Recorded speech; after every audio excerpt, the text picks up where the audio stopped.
레위기 26장 1절부터 12절까지 말씀입니다.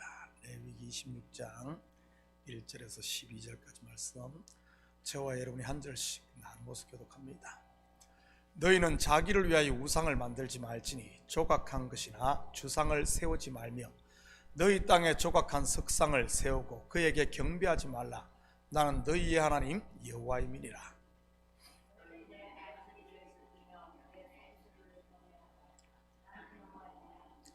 너희가 내 규례와 계명을 준행하면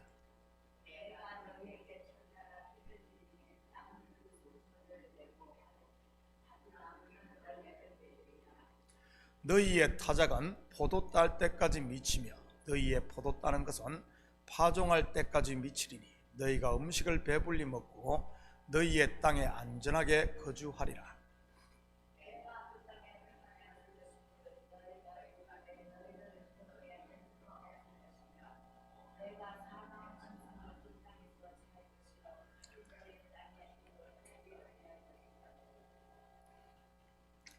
너희의 원수들을 쫓으리니 그들이 너희 앞에서 칼에 엎드러질 것이라.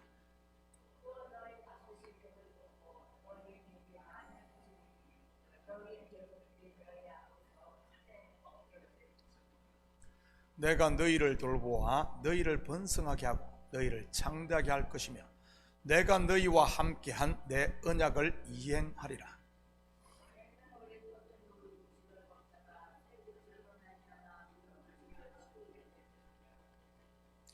내가 내 성막을 너희 중에 세우리니 내 마음이 너희를 싫어하지 아니할 것이며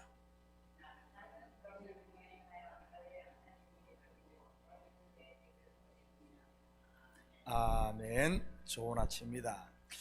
오늘 본문은 마치 신명기 28장을 보는 것 같습니다. 왜냐하면 하나님의 말씀을 잘 준행한 사람에게 주어지는 복을 소개하고 있으니까요.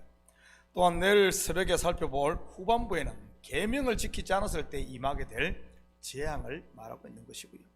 같이 살펴보면서 우리가 지켜야 할 가장 중요한 계명이 무엇인지와 그리고 그에 따르는 복을 살펴보도록 하겠습니다. 1절입니다. 너희는 자기를 위하여 우상을 만들지 말지니 조각한 것이나 주상을 세우지 말며 너희 땅에 조각한 석상을 세우고 그에게 경배하지 말라. 나는 너희의 하나님 여호와임이니라. 여러분, 남유다와 북이스라엘이 각각 바벨론과 아수르에 멸망하게 된 가장 큰 원인이 무엇입니까? 바로 우상숭배입니다. 물론 그들은 여호와도 섬기고 우상도 섬기는 혼합주의였던 것이고요. 북이스라엘은 혼합주의 정도를 넘어 금송아지를 여호와 하나님으로 섬겼습니다. 여호와의 이름은 부르지만 사실상 전혀 다른 하나님을 섬겼던 것이지요. 자기 속에서 만들어낸 그런 하나님 말입니다. 그렇다면 그 다른 하나님, 곧 금송아지의 실체가 무엇이었겠습니까? 바로 자기의 욕망과 탐욕이 만들어낸 자기 자신이었던 것입니다. 물론 금송아지를 베델과 단에 처음 세운 사람은 솔로몬의 이 건설부 장관이었던 느밧의 아들 여로보암이고요. 그가 왜 그렇게 했습니까? 우리는 그 이유를 잘 알고 있습니다. 제사를 드리기 위해 남유다에 속한 예루살렘으로 가는 북이스라엘 백성들을 막기 위함이었던 것 말이지. 자기의 정권 유지를 위해 종교를 이용했던 것입니다. 그런데 이상하지 않습니까? 어떻게 한두 명도 아니고 12지파의 북이스라엘 백성들 전체가 이 여로보암의 정치쇼에 그렇게 쉽게 넘어갈 수가 있죠. 분명 그들은 출애굽되어 있었던 조상들의 금송아지 사건을 분명 알고 있었을 텐데 말이지. 그것은 바로 자기들 속에 있었던 욕망이 여로보암과 같았기 때문인 것입니다. 참 그런 것을 보면 사람들이 똑똑한 것 같지만 욕망 앞에서는, 내 속에서 일어나는 이 탐욕 앞에서는 쉽게 눈이 멀어버리는 것을 보게 됩니다. 그것은 아담과 하와로부터 난 인생들의 한계인 것이고요. 그렇다면 지금이라고 다를까요? 교회에서 시험 들은 사람들을 보면 그때나 지금이나 전혀 다르지 않음을 보게 됩니다. 탐욕에 한번 사로잡히면 눈이 가리워지는 것 말이지. 마치 청춘 남녀가 사랑에 빠지면 눈에 콩깍지가 끼듯이 말이지. 혹시 여러분이 섬기는 하나님이 이런 금송아지는 아닙니까? 말씀 중심이 아닌 자기 중심, 욕망을 쫓는 이런 신앙 말이지.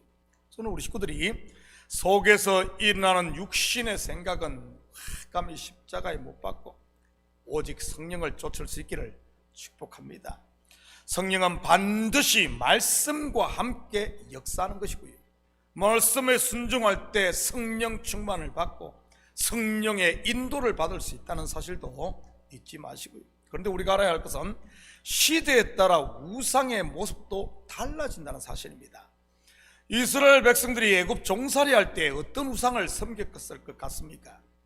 애굽인들이 섬기는 우상입니다. 그중 대표적인 우상이 송아지였던 것이고요, 애굽에 내린 10가지 심판도 사실은 애굽인들이 섬기던 우상에 대한 심판이었습니다. 첫째 심판이 뭐죠? 나일강이 피로 변하는 것. 그리고 마지막은요, 장자의 죽음. 물론 장자는 자기 자신을 말하는 것이고요. 애굽인들만 이 우상을 섬겼을까요? 아닙니다. 이스라엘도 같이 섬겼던 것입니다.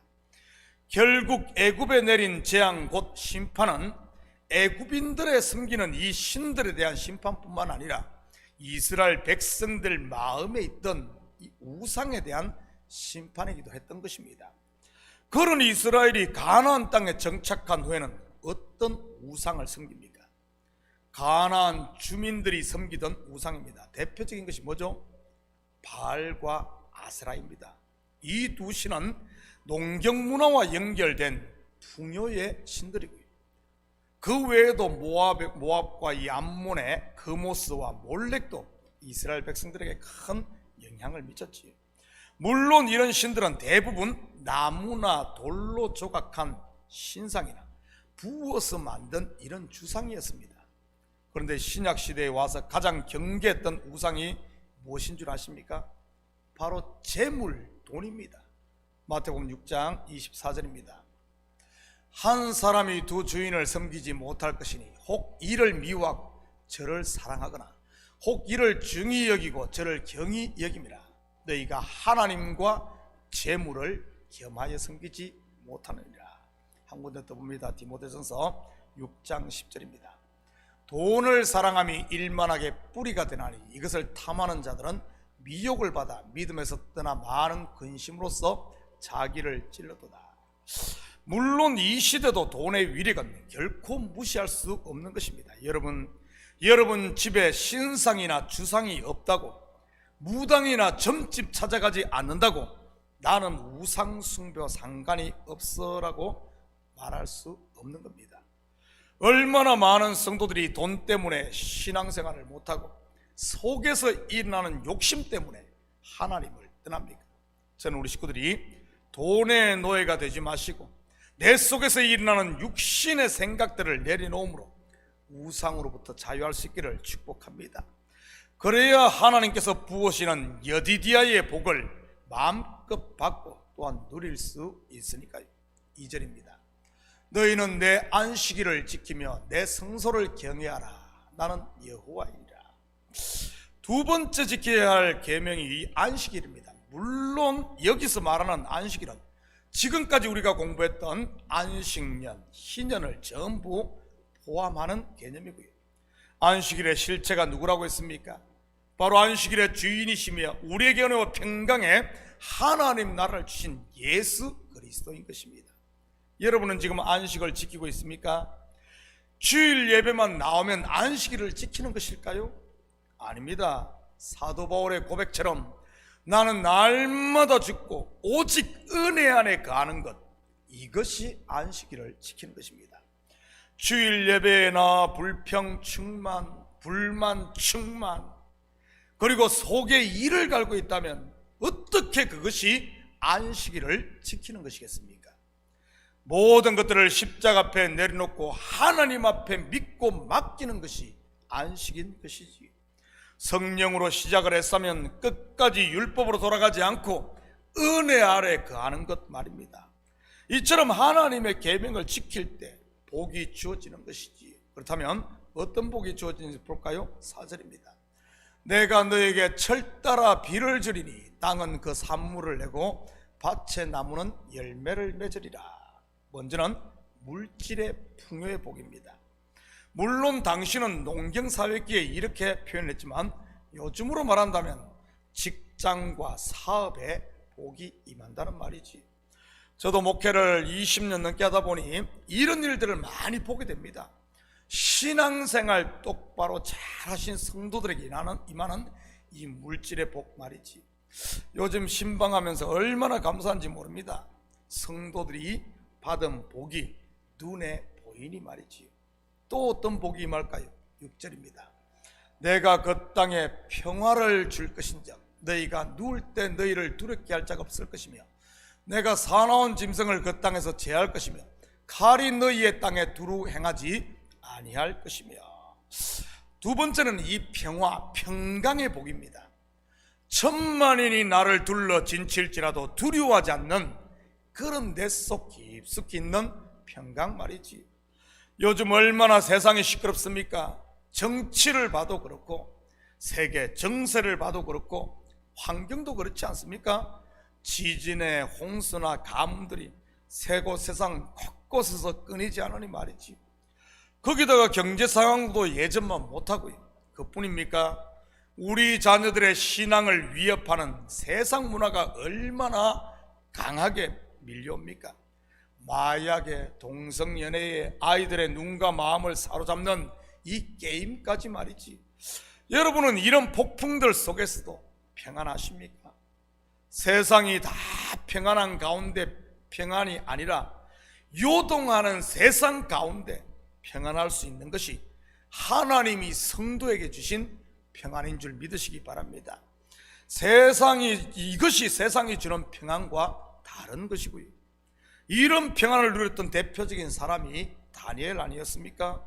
문 밖에서는 그를 죽이려고 난리가 났는데 마음의 평안을 잃지 않고 예루살렘을 향한 창문을 열고 평소 습관대로 하루 3번씩 기도했던 다니엘 말입니다. 저는 우리 식구들이 세상이 뛴다고 같이 뛰지 않을 수 있기를 축복합니다. 왜냐하면 세상의 기초는 무너지는 우리 기초는 세상의 기초와 다릅니다. 세상의 기초가 모래 위라면 성도의 기초는 그리스도의 반석이니 말이지. 세상과 같이 놀아서는 안 됩니다. 9절입니다. 내가 너희를 돌보아 너희를 번성하게 하고 너희를 창대하게 할 것이며 내가 너희와 함께한 내 언약을 이행하리라. 세 번째 하나님의 말씀에 순종하고 명령을 지켰을 주어지는 복이 바로 자녀의 복입니다. 자녀들은 부모의 신앙을 그대로 담는다는 것을 잊지 마시기 바랍니다. 부모가 교회에 대해 부정적이면 자녀들도 부정적이 되고 부모가 목사를 욕하면 자녀들 또한 덩달아 목사를 대하는 태도가 그렇게 따라간다는 사실입니다. 그리고 부모가 말씀을 지키고 순종하면 그 복이 자녀에게 임하는 것이지. 평생 자녀를 위해 수고하고 결국 부모가 자녀를 망치는 격이 되는 겁니다. 그런 경우가 얼마나 많습니까? 왜 그러겠어요? 자기를 부인하지 못하고 욕망의 노예가 돼서 그런 것입니다. 저는 이 부분이 참 안타까워요. 왜 참 한국 고국을 버리고 힘든 이민사회에 왔습니까? 젊어서 그 수고를 하고 열심을 해놓고 결국엔 어떤가 하면 나를 부인하지 못함으로 말미암아 나이 들어 교회를 헐고 막 이런 것 때문에 그 모습을 자녀들이 배우고 자녀들이 다 교회를 떠나버리는. 그래서 결국엔 어떤가 하면은 자녀들의 이 마음이 평하지 않는데 뭔 복이 임하겠어요. 그래서 부모가 수고해놓고 결국은 자녀들을 지옥으로 떠미는 것이 다름 아닌 부모인 겁니다. 자기를 부인하지 못해서 말이지. 이런 모습 볼 때 얼마나 안타까운 줄 몰라요. 자기를 부인하지 못하고 욕망의 노예가 되면 나 하나로 끝나는 게 아니란 사실입니다. 그런데 바르게 신앙생활을 한 가정의 자녀들에게는 복이 말 뿐만 아니라 부모의 신앙을 자녀들이 그대로 답습한다는 사실입니다. 학교 성적이 좋고 좋지 않고를 넘어서 어느 대학을 가고 어느 직장을 가느냐를, 그것을 넘어 결국을 보면 말이지, 저는 우리 1세대 부모들이 하나님의 말씀을 순종함으로 자손 대대가 복을 받을 수 있기를 축복합니다. 부모가 자식의 길을 막는 이런 어리석음을 범하지 마시고요. 11절 12절입니다. 내가 내 성막을 너희 중에 세우리니 내 마음이 너희를 싫어하지 아니할 것이며 나는 너희 중에 행하여 너희의 하나님이 되고 너희는 내 백성이 될 것이니라. 그리고 마지막 네 번째가 하나님이 우리와 함께 계시는 이 임마누엘의 복입니다. 우리가 계명을 순종할 때 말이지, 사실 성도에게 있어 이 복보다 더 큰 복이 어디 있겠습니까? 사랑하는 성도 여러분, 오늘 하루도 나의 욕망을 쫓는 우상을 멀리하시고 은혜 아래 온전히 거하심으로 하나님께서 주신 복을 마음껏 누리시고 물질의 복과 평강의 복과 자녀의 복과 그리고 임마누엘의 복을 누리는 이런 복된 하루가 되시기를 예수님의 이름으로 축복합니다. 같이 기도하십시다. 사랑의 아버지 하나님, 참으로 감사를 드립니다. 아버지 하나님, 저에게 복 주시기를 기뻐하시고 또 복 주시기를 원하시는 하나님, 먼저는 아버지 하나님, 우리가 하나님 말씀 앞에 순종함으로 내 마음의 그릇들을 비우고 아버지 하나님 주님께서 부으시는 복으로 가득 채우는, 그래야 그 복을 누리는 우리 성도들 다 될 수 있도록 축복하여 주시옵소서. 이 새벽도 아버지 하나님, 우리 마음을 주님 앞에 쏟아놓을 때마다, 또한 우리가 기도할 때마다 우리의 기도가 주님 앞에 연락되어지는 이런 복을 누리게 도와주시옵소서. 감사드리며 예수님의 이름으로 기도드립니다. 아멘.